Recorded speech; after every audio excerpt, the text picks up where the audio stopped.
Bulletin begins now. My name is Eric Latif. Our sign language interpreter is Damian Evans. The opposition Azimio coalition has announced a fresh round of demonstrations against President William Ruto's government from next month until the government heeds to its call to repeal the Finance Act 2023.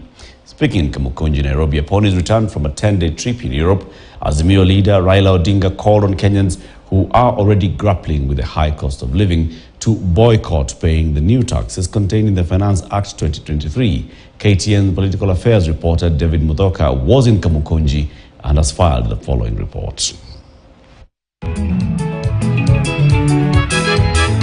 Fresh from his return from Poland, opposition leader Raila Odinga, in his trademark fashion, proceeded to the historical Kamukunji grounds in Nairobi today afternoon to address a planned rally.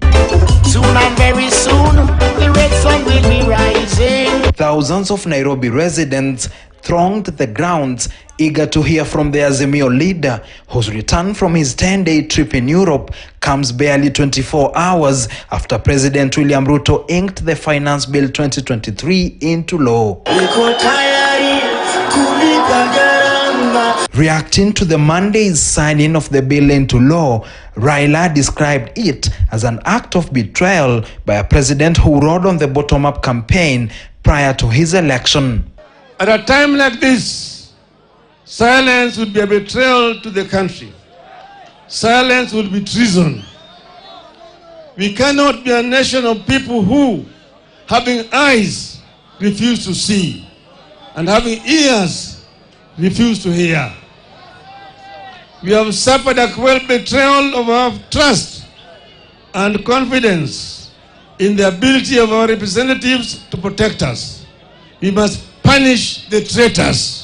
The opposition leader further stated that the opposition had been left with no choice but to return to the streets to protest against the government of the day. Raila revealed that the opposition will convene a second meeting with its supporters in Kamukunji on 7th next month to set the protests in motion. Ruto is testing the limits of his illegitimate power.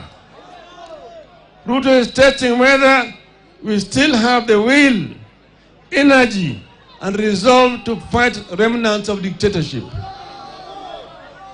After stealing our election last year, Ruto now thinks he can steal anything and get away with it. We have to stop Ruto, and we have to stop it. We have to do it now. Alongside the demonstration that Raila said will now take place countrywide, the opposition leader also called on employers and employees to boycott contributing 3% of salaries to the housing fund. Raila also asked opposition supporters to boycott purchasing petroleum and its products to put pressure on the government to repeal the Finance Act 2023. Tumeliambia punda imechoka.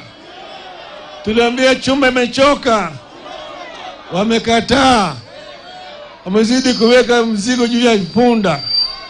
Sasa punda itawapiga teke, punda itapiga teke sasa. Wakenya, hii ni wakati wa kufagia nyumba iko chapu. Tufagie, Zakayo ashuke, nchi yetu irudi kwa mikono yetu. Na kwa hivyo leo hii hatumuulizi Zakayo ashuke, tutamsukisha sisi wenyewe. Zakayo must. Kuanzia leo sivai suti tena.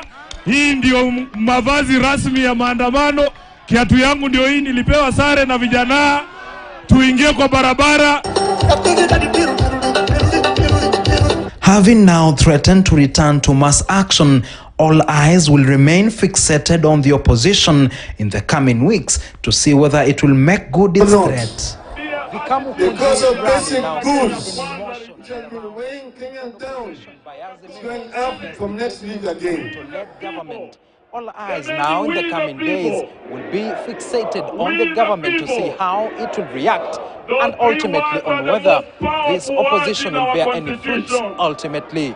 David Muthoka, KTN News at Kamukunji Grounds in Shauri Moyo.